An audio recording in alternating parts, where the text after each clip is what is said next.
Change before time. Stand still. A dying mother. I was born and raised in this sinful world with a childhood truly bereft. And I was raised in a family of 11 people, 9 kids, including myself. My mother was the most of the loving women through life I've ever known. And everything was fine throughout each day until my dad came home. He used to always beat on my mother. Really beat my mother. Constantly treated us bad, and I remember some times when Daddy made us smile, but mostly he made us sad.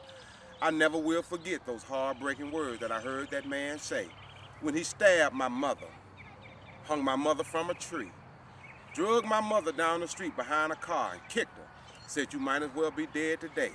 Time stood still. But I say, pass me not, O gentle Savior. Please hear my humble cry. While on others thou art calling, just don't pass me by. I ran down to my neighbor's house with the attempt to get some help. And I was crying out to this one racist white dude, please sir, she's all that I have left. He faded back to one of the rooms in his house, and then he came back to the door. His face had turned red. He had a gun in his hand. He said, I'm not gonna take this no more.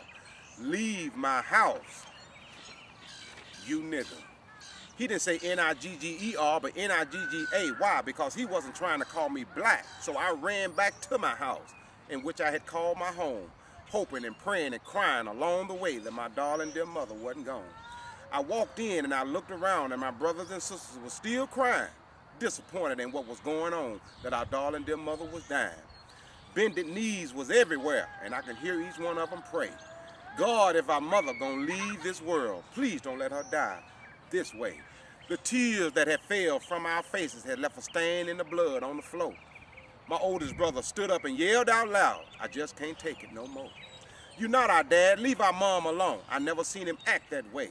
But to see him act and say what he said kind of gave me something to say. I looked at my dad in disbelief. He still had some blood on his shoe. And he said, if y'all tell anybody the same things you see now will be the same things happen to you. I stood up with courage and I took a deep breath and said, you're the sorry dad for life. And may the same thing that you have done to our mother, may it come to your life twice. To go in detail of each one of us will be a real strain on the brain. So I'll just stick to the biblical basis and give you each of our names. There's my oldest sister, Barbara. Alonzo, may he rest in peace. And a Leroy too. There's Jesse, Rodney, Celestine, and Kathy. A lot of pain we all went through. There's Maurice and Sherry, set of twins to the family who didn't have to suffer, and that's real.